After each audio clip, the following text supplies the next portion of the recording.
Boa tarde a todos. Gostaríamos de dizer que todos são muito bem-vindos à FABEM, tanto os que estão aqui presencialmente, aos que estão nos vendo na plataforma Zoom e os que vão nos ver depois no YouTube. Agora vamos passar a palavra para a Vanessa para fazer nossa leitura preparatória. Obrigada. Boa tarde. A lição de hoje vem do livro Vinha de Luz, de Francisco Cândido Xavier, pelo Espírito Emmanuel. Como cooperas? Nós, porém, não recebemos o Espírito do mundo, mas o Espírito que provém de Deus. Paulo, Coríntios, capítulo 2, versículo 12. Lendo a afirmativa de Paulo, reconhecemos que em todos os tempos, o discípulo sincero do Evangelho é defrontado pelo grande conflito entre as sugestões da região inferior e as inspirações das esferas superiores da vida. O espírito do mundo é o acervo de todas as nossas ações delituosas em séculos de experiências incessantes. O Espírito que provém de Deus é o constante apelo das forças do bem que nos renovam a oportunidade de progredir cada dia a fim de descobrirmos a glória eterna a que a infinita bondade nos destinou. Deus é o Pai da criação. Tudo, fundamentalmente, pertence a Ele. Todo campo de trabalho é do Senhor. Todo serviço que se fizer será entregue ao Senhor, mas nem todas as ações que se processam na atividade comum provêm do Senhor. Coexistem nas oficinas terrestres, quaisquer que sejam, a criação divina e a colaboração humana. E cooperadores surgem que se valem da mordomia para exercer a dominação cruel, que se aproveitam da inteligência para intensificar a ignorância alheia, ou que estimam a enxada prestimosa não para cultivar o campo, mas para utilizá-la no crime. O cientista, no conforto do laboratório, e o marinheiro rude, sob a tempestade, estão trabalhando para o Senhor. Entretanto, para a felicidade de cada um, é importante saber como estão trabalhando. Lembremos-nos de que há serviço divino dentro de nós e fora de nós. A favor de nossa própria redenção, é justo indagar se estamos cooperando com o espírito inferior que nos dominava até ontem ou se já nos afeiçoamos ao espírito renovador do Eterno Pai. Agora vamos fazer nossa prece inicial. Deus Pai de infinita bondade, nosso Senhor Jesus Cristo, gostaríamos de agradecer a oportunidade de estarmos mais um sábado aqui reunidos. Imensa gratidão por esse momento que harmoniza nossas energias e nos prepara para mais uma semana de muito trabalho. Gostaríamos de agradecer a presença de cada um de nós e que possamos escutar as palavras que serão ditas aqui hoje na palestra, não só com ouvidos de ouvir, mas também com o coração aberto. Esteja sempre conosco, nos auxiliando e guiando. Assim seja. Então, gente, hoje a gente tem o prazer de receber a Dalva Souza, que é muito querida, né? Já foi até a presidente da nossa federação, e hoje ela é trabalhadora da Federação Espírita, que fica lá em Vitória, lá na Ilha de Santa Maria, perto do IFES de Vitória. E a Dalva vai nos presentear hoje com a palestra do tema O problema do ser, do destino e da dor. Fica à vontade, Dalva. Boa tarde. É sempre uma alegria estarmos juntos, principalmente quando o propósito é estudar a doutrina espírita. A gente gostaria de transmitir a todos que estão ouvindo pela internet também nossos votos de muita paz, que Jesus possa nos abençoar a todos, fortalecer bastante a equipe desta casa. Impossível estar aqui hoje sem lembrar com saudade o Alcino Pereira, nosso companheiro, que recentemente retornou à espiritualidade. A gente tem plena convicção de que ele está se adaptando bem ao mundo espiritual. Em breve estará conosco, participando de outras formas possíveis deste momento de reflexão e de oração. Que Jesus possa abençoá-lo onde estiver. Então, o problema do ser, do destino e da dor é título de um livro de Leon Denis. Leon Denis é um pensador francês que conheceu o codificador.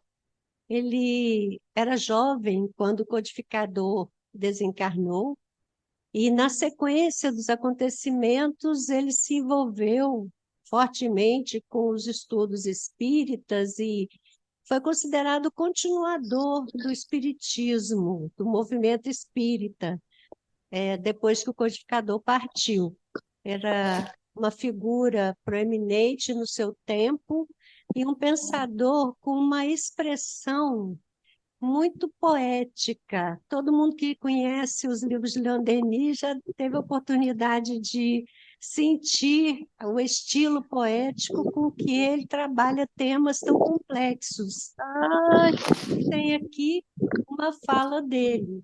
Na vida íntima, no desabrochar de nossas potências, de nossas Eu sei faculdades, que você está tentando, deixa eu segurar, é muita coisa para há segurar. um manancial das felicidades futuras. Todos nós queremos ser felizes. E a felicidade, ela tem um aspecto de Jesus. plenitude que é pertinente aos espíritos de condição mais avançada no processo evolutivo. Então, a felicidade plena não é pertinente aos espíritos habitantes de um mundo como o nosso. Mas existe uma felicidade possível neste espaço, nesse tempo que nós estamos vivendo.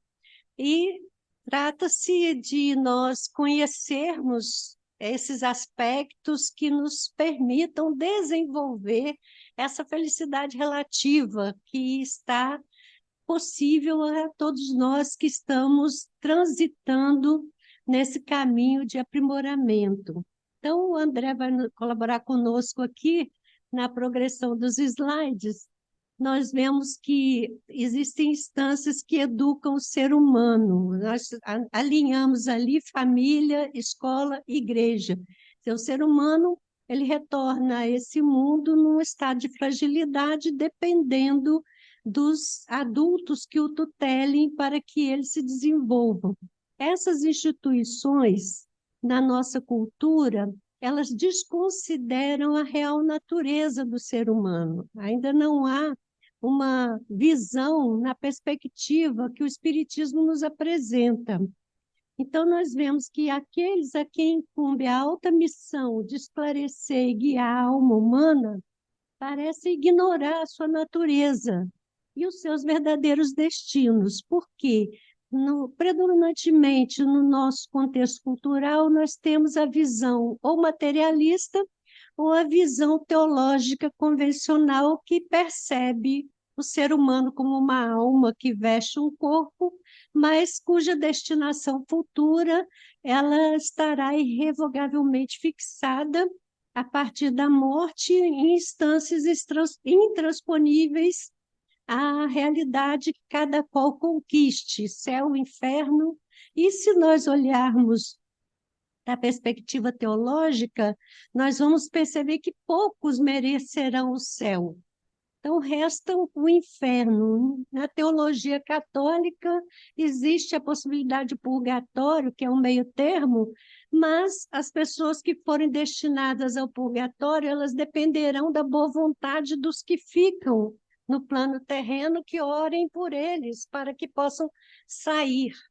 Então, a doutrina espírita, ela traz ao mundo, no final, na segunda metade do século XIX, uma nova visão do ser humano como o espírito que utiliza a instrumentação física e psicofísica, que é o perispírito, ser tríplice, alma, perispírito, corpo.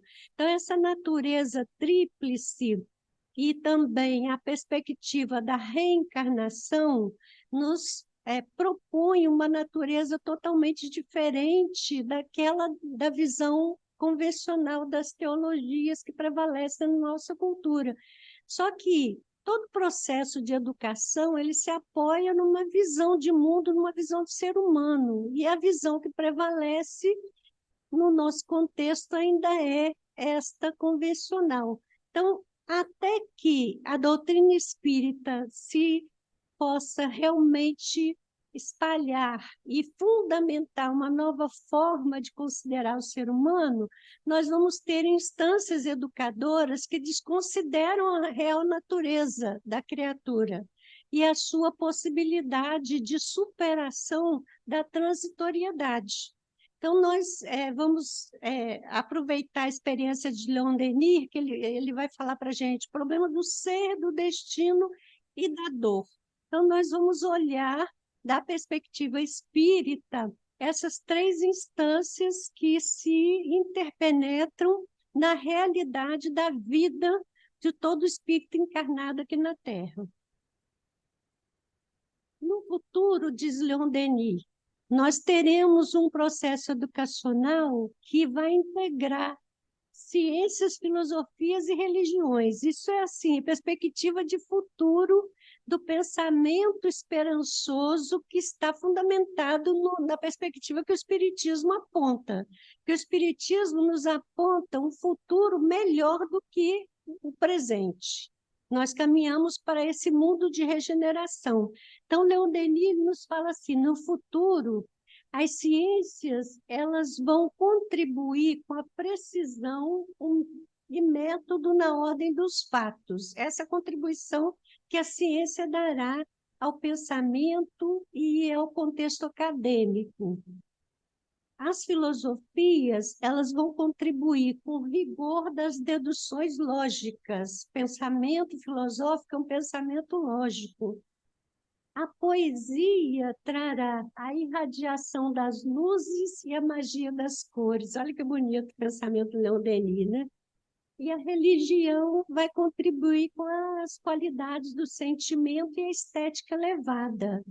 Esse conjunto de contribuições fundamentará uma nova forma de educar o ser humano, de conduzi-lo ao desenvolvimento pleno dos seus potenciais. Então, nós teremos que essas instâncias que estão divididas hoje, elas reunir-se-ão na luz, e será, então, a vida, o esplendor do espírito, o reinado do conhecimento.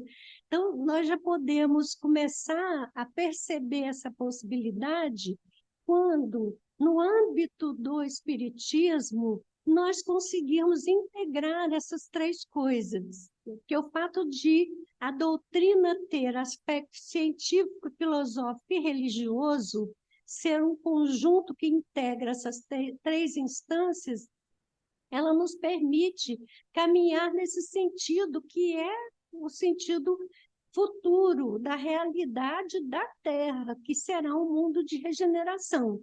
Então, quando o mundo de regeneração estiver em pleno desenvolvimento, nós vamos contar com famílias, com escolas e com igrejas que educam o homem dessa perspectiva da conjugação dessas três instâncias do conhecimento, e citando-se ali a poesia, que a gente sabe, filosofia, ciência e religião, mas o Leon Denis não deixa de colocar a poesia dentro desse contexto que efetivamente ela exerce um papel importante, porque nós não somos só razão, nós somos também emoção. A poesia fala com a nossa emoção, não é? Então vamos em frente e olhar o problema do ser. Aí Leon Denis vai apontar para a gente. Há duas esferas de ação que se conjugam na questão do ser. Uma esfera da personalidade. A personalidade é o eu com suas paixões, suas fraquezas, sua mobilidade, sua insuficiência. Esse eu transitório, na verdade, é o ego. É aquele que se configura a partir da encarnação do espírito desde o período gestacional. Esse espírito já recebe influência do contexto em que ele vai habitar, né? Ele já está recebendo ali a contribuição da mãe, do pai, dos familiares, todas essas irradiações que permeiam o mundo da família, elas já afetam esse espírito que está ligado ao ventre materno para o renascimento, na constituição dessa personalidade. E o nascimento marca um momento crucial em que esse ser vai precisar respirar por si mesmo e começar o seu processo de desligamento desse universo, que é o universo do corpo da mãe, da mulher que o recebeu. E ao longo de todo o crescimento, a interferência dos adultos que fazem parte do contexto dessa criatura, ela se fará presente na constituição da personalidade. Então, a personalidade, ela se constrói por uma imersão de potenciais que o indivíduo já traz, mas limitados e conduzidos pelas influências que o meio exerce sobre o indivíduo. Como nós somos espíritos de uma condição ainda iniciante nesse processo evolutivo, nós não conseguimos nos sobrepor às influências do meio. Então, somos muito produto desse meio em que fomos chamados a nascer. Essa é a personalidade. E, de outro lado, na outra esfera de ação, a individualidade, que é interna, imutável, a sede da consciência profunda, a fonte da vida espiritual, o templo de Deus em nós. A individualidade é o espírito, é o ser imortal. Pelo fato de constituirmos uma personalidade, não deixamos de ser espíritos. A personalidade vai se expressar na limitação espaço-tempo do mundo, mas, comandando essa personalidade, tem uma individualidade imortal que irradia e recebe radiações desse plano maior da existência, que nós chamamos mundo espiritual. A doutrina espírita, como diz Allan Kardec, é a ciência nova que vem revelar ao homem a existência do mundo espiritual e as suas relações com o mundo corpóreo. Então, o fato de sermos espíritos encarnados nos coloca nessa dualidade. Expressamos uma personalidade transitória, mas somos a individualidade imortal, estamos continuamente em relação com esse universo, esse mundo invisível de energias, de pensamentos, de inspirações, que é o mundo espiritual. Então, essa é a nossa real natureza. Nós precisamos começar a nos perceber como essa dualidade. Quanto mais você se identifica com a personalidade transitória, mais você está submisso ao imperativo da matéria, mais limitado. Quanto mais você faz pesar na sua economia psíquica o ser espiritual que você é, tanto mais você se torna independente da matéria, mais a cavaleiro da situação, com mais condições de comandar o equipamento psicofísico que te serve. Na verdade, os seres que compõem o nosso corpo são seres vivos, as células. e elas estão servindo a inteligência mais avançada, que é a inteligência espiritual que aqui está. Só que, quando nós nos identificamos com o imediatismo da vida material, nós deixamos que esse universo das células nos comandem, ao invés de nós comandarmos, né? Vamos para frente. Então, esse é o problema do ser. Então, o problema do destino. Aí entra a questão de você olhar tudo que vem pela frente. Então, o destino, diz o Leon Denis, ele vai ter uma configuração na sua forma de ver se você considera uma só existência na Terra. A pessoa nasceu, vai transitar nesse mundo, quando morrer, acabou. Ou acabou tudo, ou então ele vai ter a vida definida, céu, inferno, purgatório. E outra coisa é você pensar em múltiplas existências, chances renovadas de acertar na escolha. Então, o que isso nos diz? Qual é a questão do destino? O destino é algo que nós estamos continuamente revisitando e reconstruindo. O destino não está fixado. Ele não está dado. Estava escrito nas estrelas. Não. Alguns fatos foram previstos no processo encarnatório. Quando o espírito vai encarnar, da mesma forma que você vai fazer uma viagem, você planeja o trajeto, mas você não planeja nos mínimos detalhes, você planeja os aspectos amplos desta viagem. Você tem o ponto de partida, tem o ponto de chegada, você não sabe se você vai chegar. Você não sabe se vai parar onde você planejou parar. E se parando, o que vai acontecer? Não é?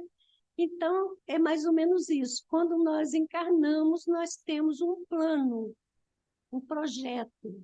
Nesse projeto estão as metas que nós queremos alcançar. E esse destino, assim, quem nasceu numa camada socialmente carente, certamente planejou instigações para desenvolver a própria operosidade.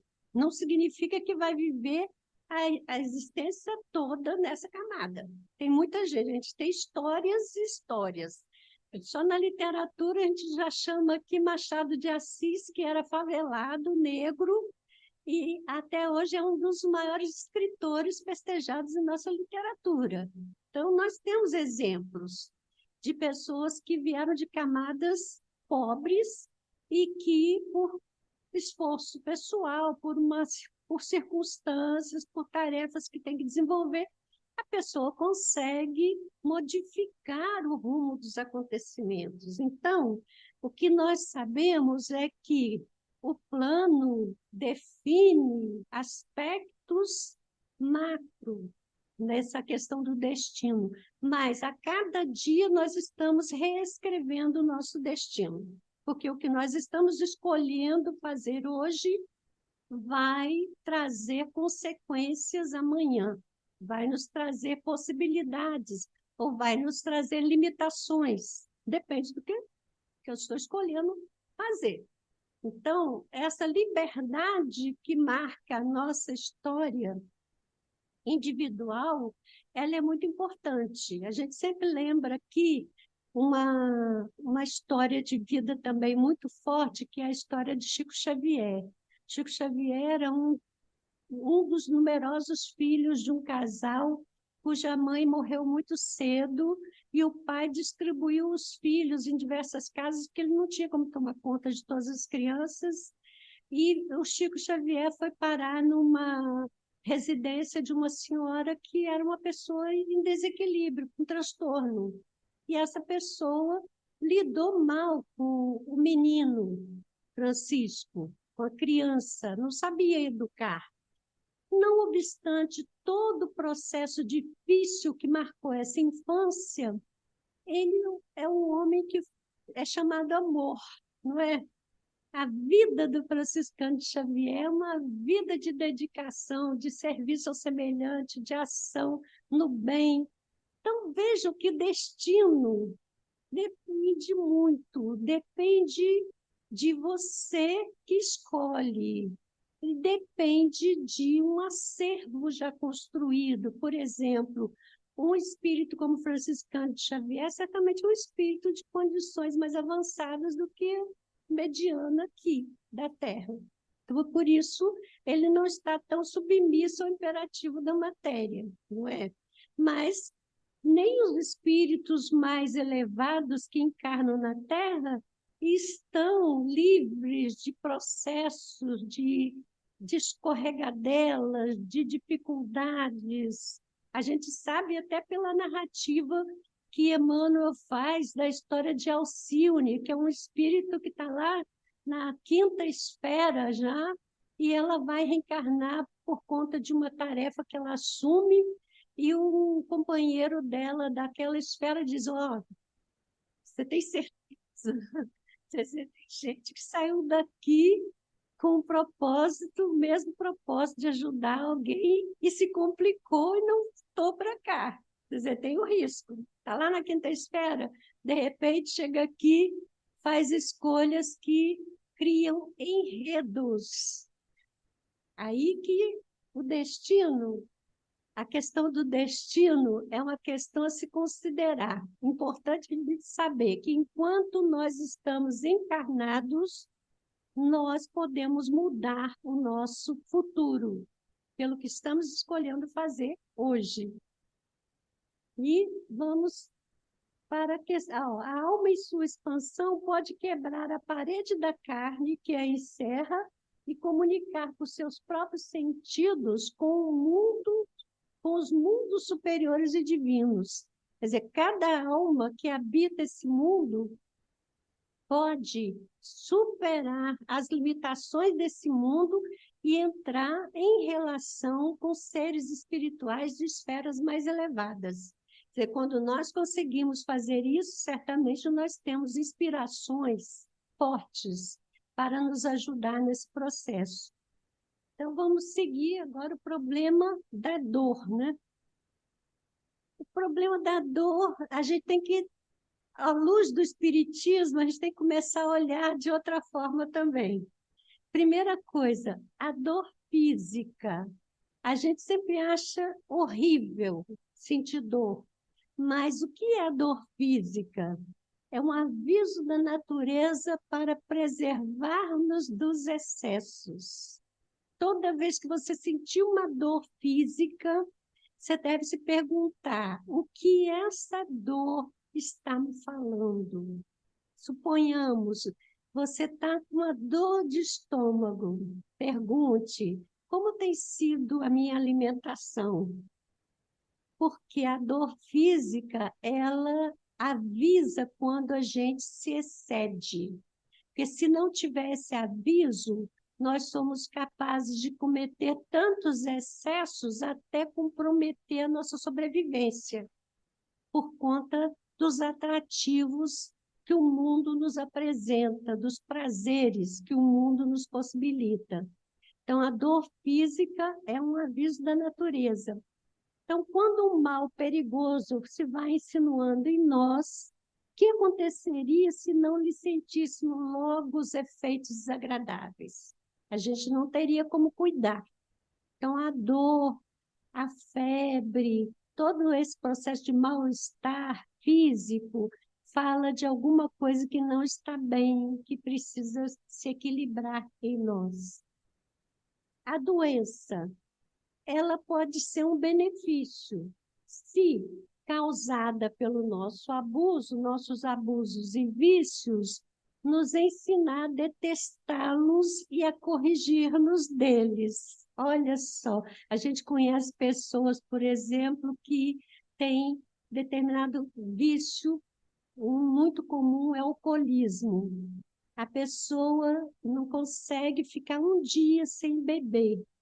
E aí começa com problema de estômago, problema de fígado, e a pessoa tem vários limites, mesmo assim não consegue parar de beber. Esse é o problema, porque a doença, ela deve nos ensinar a detestar o vício, para a gente se corrigir dele. E se nós não entrarmos nesse processo de conscientização, nós vamos comprometer integralmente o corpo biológico que nos foi emprestado para essa existência. Tudo aqui nesse mundo é empréstimo de Deus para nós, né? Então, é necessário sofrer para nos conhecermos e conhecermos bem a vida. Infelizmente, nós ainda estamos nesse patamar, porque à medida que ganharmos consciência mais plena da nossa verdadeira natureza, nós vamos escapar desse processo. Mas, por enquanto, nós precisamos da dor física e da doença para balizar o nosso caminho e nos trazer de volta ao equilíbrio possível para aproveitamento desse investimento que é a vida no mundo material. Há muita gente envolvida no processo de nos fazer renascer. Então, todo esse investimento pode se perder se nós não atinarmos com os motivos que nos trouxeram aqui. Então, vejam, o ser, o destino e a dor, como ganham novas perspectivas à luz do Espiritismo. Então, nós vamos seguir aqui olhando um mecanismo que está muito presente na nossa realidade, a questão da ansiedade. O Brasil é o país que mais consome ansiolíticos, a gente sabe disso. A gente sabe que a ansiedade é um transtorno que está muito presente no cenário humano. Então, o que é a ansiedade? É um sentimento natural, é um mecanismo natural para nós, seres encarnados em mundo como a Terra. É um mecanismo de sobrevivência para passar por situações perigosas, uma resposta do organismo que estimula a secreção de adrenalina. Serve, portanto, para gerar em nós um estado de alerta e expectativa sobre o que está por vir.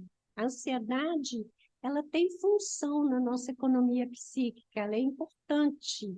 Dentro de uma certa dosagem natural, ela nos ensina a nos equilibrarmos diante das perspectivas futuras. É o nosso organismo se preparando para enfrentar um embate que tiver que ser enfrentado. O problema é quando nós não conseguimos disciplinar. E aí esse mecanismo se torna excessivo e acarreta os transtornos da ansiedade, acometendo pessoas que se preocupam intensamente e não conseguem lidar com essa autocobrança a ponto de comprometer sua qualidade de vida e o seu bem-estar. Então, quando chega nesse ponto, nós precisamos de ajuda profissional. Aí é o caso de buscarmos os terapeutas da Terra. Muitas vezes você precisa de medicamentos, porque essa produção de adrenalina é um mecanismo do nosso equipamento biológico que pode entrar num período de descompensação e só se reequilibrar a partir de medicamentos que você tome. Aí o médico que vai saber te orientar. Paralelamente a isso, a gente sempre indica o atendimento espiritual. Por quê?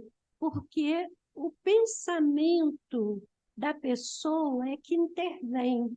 É o seu pensamento, a sua mente que gera esse processo excessivo. Então, quando nós começamos a olhar a vida pelo prisma de uma filosofia que nos apresenta o mundo futuro com esperança, você consegue equilibrar esse pensamento pessimista.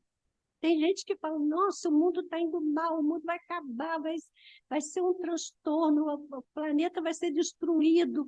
Essas ideias, elas podem nos desestabilizar. Então, entender a vida da perspectiva que o Espiritismo nos apresenta vai nos acalmar. O Espiritismo diz que todo esse contexto que faz parte da nossa experiência está sob o comando de orientadores espirituais. Segundo a doutrina espírita, Jesus é o governador do planeta Terra. Jesus de Nazaré foi a personalidade transitória do Cristo. O Cristo, esse enviado de Deus, esse ser iluminado, que recebeu de Deus a incumbência de gerenciar esse complexo que é a Terra, com toda a humanidade. E ele tem numerosos auxiliares de grande envergadura também, que trabalham nesse processo. Então, saber que existe uma condução por inteligências elevadíssimas tranquiliza o nosso coração. As coisas que nos acontecem têm a ver com as nossas escolhas e a ver com o projeto pedagógico que está em curso. Mas o objetivo de Deus é a elevação dos seus filhos, é o aperfeiçoamento dos seus filhos. Então, Deus não destruir a criatura. Então, seja o que for que está acontecendo na nossa vida, nós temos como superar a dificuldade e entrar no processo de aprendizado que a vida está nos propondo. E isso é importante considerar. Nosso pensamento, ele é criador. O pensamento não atua apenas em roda de nós, influenciando nossos semelhantes para o bem ou para o mal. Atua principalmente em nós. Gera nossas palavras, nossas ações, e com ele construímos dia a dia o edifício grandioso ou miserável da nossa vida presente e futura. Nós estamos construindo a nossa vida presente, a nossa vida futura com os nossos pensamentos. O nosso pensamento é que gera a nossa ação, a palavra que a gente diz para o outro, e tudo que a gente expressa dentro do contexto em que nós vivemos, nós podemos expressar de forma diferente. É só assumirmos a rédea desse pensamento diretor de todo esse complexo. Lembre-se disso nas esferas, nas relações sociais.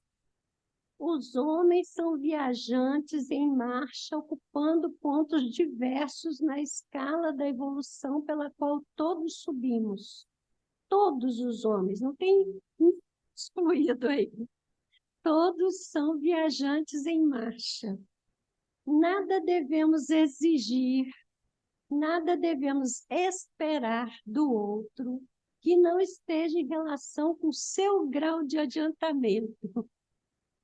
Isso é fundamental, porque os grandes conflitos estão presentes pelas expectativas que alimentamos em relação ao que o outro vai significar, ao que o outro vai trazer, ao que o outro deve fazer. Nós queremos mudar a vida do outro.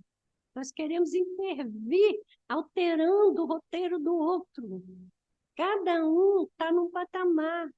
E não adianta, nós somos espíritos de condições medianas, nós não somos anjos. Aí a pessoa, quero encontrar minha alma gêmea. Sim, eu até acredito que exista alma gêmea, sabe? Nesse sentido, de almas que se assemelhem, que se afinizam. Eu acredito. Mas, gente, olha para si mesmo. Essa alma gêmea vai ser um anjo? Não vai ser um anjo. Ainda que você encontre essa afinidade, você tem que levar em consideração os limites que cada um ainda está nessa trajetória evolutiva. E não tecer expectativas além do alcance possível para a comunidade de espíritos que habita a Terra. Somos espíritos de condição ali de terceira ordem. São os espíritos lutando com as nossas próprias imperfeições. Então, vamos em frente. Alguns ensinos que o Espiritismo nos traz que nos ajudam nesse ponto, para controlar a nossa ansiedade, né? A ansiedade é sempre em relação ao que o outro vai fazer, acontecer, não é? Então, poderia sempre o homem, pelos seus esforços, vencer as suas más inclinações? Entendeu? Eu tenho uma inclinação para ficar esperando sempre do outro. Será que eu consigo vencer isso? A resposta, a questão é 909, quem quiser conferir. Sim, e frequentemente fazendo esforços muito insignificantes. O que lhe falta é a vontade. Ah, quão poucos dentre vós fazem esforços. Aí eu quero fazer aqui uma diferença para nós, para o nosso entendimento. Você expressa desejos. Ah, eu queria tanto que o outro, assim, assim. Desejo não é a mesma coisa que vontade. Vontade é quando você estabelece uma meta e você trabalha para conseguir aquela meta. Isso é vontade. Então, nós queremos coisas, mas... Aquela benesse que o Samuel intermediou para dar dinheirinho para realizar aquilo que queremos. Então, os espíritos estão nos chamando a atenção. Tudo que você manifesta que está trazendo complicadores para a sua vida pode ser alterado. Às vezes fazendo esforços muito insignificantes, né? Mas é porque a gente deseja, mas não tem a vontade de fato empenhada nesse propósito. Frente. Outro ensino importante. Pode o homem achar nos espíritos eficaz assistência para triunfar de suas paixões? Resposta. Se o pedir a Deus é o seu bom gênio, com certeza, os bons espíritos lhe virão certamente em auxílio, porquanto é essa a missão deles. É a questão 910. Então, se eu estou desejando alguma coisa, eu não consigo acionar minha vontade, eu fico só no desejo, eu vou pedir a Deus, ao meu anjo guardião, para me ajudar a movimentar a minha vontade, no sentido daquilo que eu quero construir na minha vida. E eles virão em nosso auxílio. Outro ensino importante. Olha só como que Kardec faz perguntas bem interessantes. Não haverá paixões tão vivas e possíveis que a vontade seja impotente para dominá-las? Resposta. Há muitas pessoas que dizem, quero. também, Mas meu a Deus do vontade céu. só lhe está nos lábios. Querem, porém, muito satisfeitas ficam que não seja como querem. Quando o homem crê que não pode vencer as suas paixões, é que seu espírito se compraz nelas, em consequência da sua inferioridade. Compreende a sua natureza espiritual aquele que as procura O meu telefone não está carregando, mano. para ele uma vitória do espírito sobre a matéria. Então, às vezes, Não consigo nem me levantar. Para de falar que tu vai lavar a louça, eu já lavei. se movimenta, na verdade. Tá, isso eu não fiz. Na realidade mais interna, o espírito está satisfeito que seja assim, está acomodado nessa condição e não vai mover o esforço necessário para mudar. O problema é que nós sabemos que a vida tem estratégias e a pedagogia da vida, ela se chama dor, sofrimento, incômodo.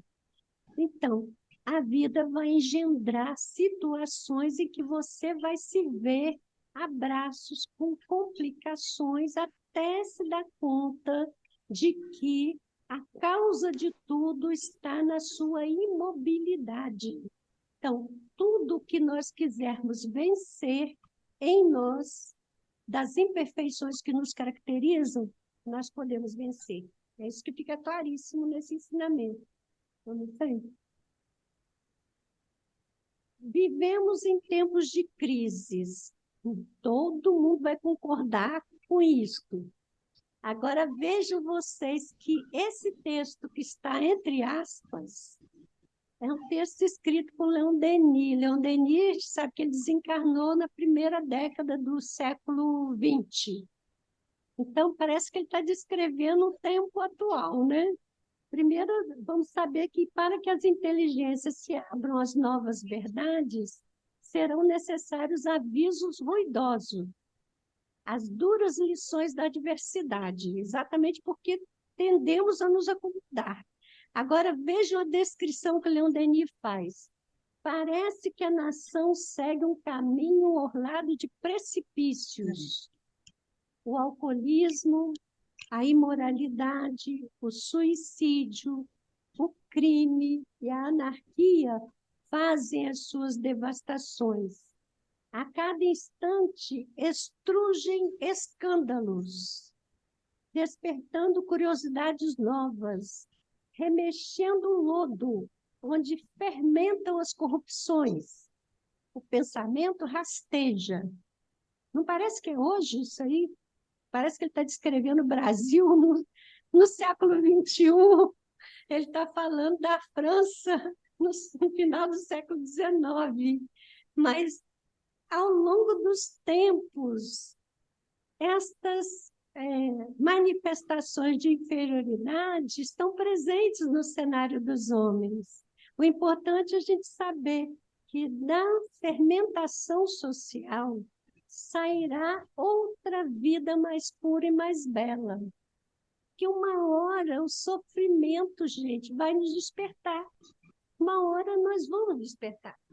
E vamos entender que o que estamos plantando hoje, nós vamos colher amanhã. Não tem como você plantar para outro colher. A realidade que a doutrina espírita apresenta clarissimamente é a lei de causa e efeito, a lei de ação e reação. Aquilo que você dá à vida, a vida te devolve. E você vai ter que trilhar esse caminho, se você está jogando pedras e espinhos no caminho, depois você vai ter que passar por eles. Então, essa é a realidade da nossa experiência de encarnados neste mundo de provas e expiações. E aí nós fomos também buscar um ensino do Evangelho, que o Espiritismo nos traz chaves para a compreensão, né, dos textos que Jesus nos legou. E os evangelistas souberam também registrar. Lucas, capítulo 13, versículo 24. Esforcem-se para entrar pela porta estreita, porque eu lhes digo que muitos tentarão entrar e não conseguirão. Essa fala de Lucas, a gente sempre pensa porta estreita, porta larga, e a gente tem dificuldade de situar essas portas no nosso contexto. Por isso que eu vejo a contribuição muito preciosa de Emmanuel na análise, na exegese dos versículos do Evangelho. Emmanuel nós vimos aqui a lição, né, do Fonte Viva, e você tem Pão Nosso, você tem Caminho, Verdade e Vida, você tem Fonte Viva, tem vários livros de Emmanuel, que são uma coleção de interpretações de versículos bíblicos. Então, nós fomos pegar a interpretação que Emmanuel fez desse versículo para a nossa ilustração nesta reflexão de hoje. Primeiro, a gente perceber que a porta é uma abertura que permite a transposição para outra situação. Então, sempre na nossa vida, nós temos portas. Muitas vezes, nós nos sentimos frustrados porque determinadas portas se fecham. A gente estava numa expectativa, mas aquela porta se fechou. Então, muitas vezes, você se frustra e se deixa tomar pela ansiedade, pelo desânimo, muitas vezes cai em tristeza, depressão por conta disto, sem perceber que no mesmo contexto outras portas estão abertas, porque não existe um só caminho para o nosso desenvolvimento. São múltiplos caminhos que a gente tem e amplas possibilidades de desenvolvimento que a gente tem. Então, nós vamos ver que Emmanuel, ele analisa uma porta que é bem estreita. Ele diz assim, na erraticidade, o espírito, na erraticidade, quer dizer, no mundo espiritual, quer dizer, o espírito está na erraticidade quando ele não está encarnado. Então, todo espírito que não está encarnado está na erraticidade, no mundo espiritual. Então, o espírito na erraticidade roga a oportunidade da porta estreita e recebe a dádiva reencarnando. Então, ele está mostrando uma porta bem estreita, que trata-se de passar identificação com toda a estrutura do óvulo, espermatozoide, que cria esse ovo, que vai ficar no ventre da mulher, e com 9 meses esse bebê tem que passar por um canal bem estreito, né? Que é o canal vaginal, para nascer. Uma porta, não tem uma mais estreita do que essa, né? Uma vez no mundo, isso e procura as portas largas. Menor esforço, exigências de vantagens pessoais, quer ser servido. Esse é o nosso modelo. Onde quer que nós estejamos vivendo, a gente tem esse comportamento. A gente quer as facilidades, o menor esforço. A gente quer que todos nos sirvam. Nós queremos situações de bem-estar, conforto material. É muito do nosso movimento isso. Aí, Emmanuel está dizendo que essas são portas largas. Somente desperta quando a doença lhe requisita o corpo as transformações da morte. Quer dizer, nós vamos ficar nesse caminho de conquista de coisas materiais, perseguindo coisas, cada vez mais coisas, querendo status, querendo bem-estar, querendo que os outros nos sirvam ao longo de todo esse processo, e o nosso corpo vai se deteriorando, vai entrando em espaços de desequilíbrio, até que chega um ponto crucial que resta é a transformação da morte. Então, tem sido essa movimentação dos espíritos que renascem na Terra, que é um mundo ainda de provas e expiações. Vamos em frente. O caminho da evolução, ele é sempre difícil. Quando você olha, os espíritos descrevem como uma montanha que tem que escalar, como uma porta estreita que tem que passar. Não é uma coisa fácil, né? Permanecer estacionário parece mais confortável, mais cômodo. Por isso que a gente não quer modificar a situação, a gente se acomoda. Jesus adverte que a fé e a devoção não anulam a necessidade do esforço pessoal. Você acreditar em Jesus não te salva. Esse é o grande problema. Tem gente que acha, eu acredito em Jesus, então ele me salva. O esforço é pessoal. Você acreditar facilita a sua vida, porque você vai ter esperança, você vai ter o suporte desse apoio espiritual, mas o esforço é seu, é pessoal. Também não adianta pertencer a determinada raça ou religião. Falando aos sacerdotes e doutores, disse Jesus, está registrado por Mateus, no capítulo 21, versículo 31. Em verdade vos digo que os pecadores e as meretrizes entrarão primeiro que vós no reino dos céus. Ele estava falando para homens que tinham muita fixação com a mensagem religiosa no tempo dele. Eram os fariseus, os saduceus, eram pessoas que viviam lendo as leis de Moisés, viviam fixados naquele âmbito do templo, cumpriam as obrigações religiosas, mas eram pessoas de um pensamento estreito, de um pensamento de preponderância, um pensamento orgulhoso. Eram pessoas que não aceitavam contrariedades. Quando alguém os contrariava, eles perseguiam essa pessoa. Eles eram vingativos, eram pessoas orgulhosas e prepotentes. Então, o que ele fala?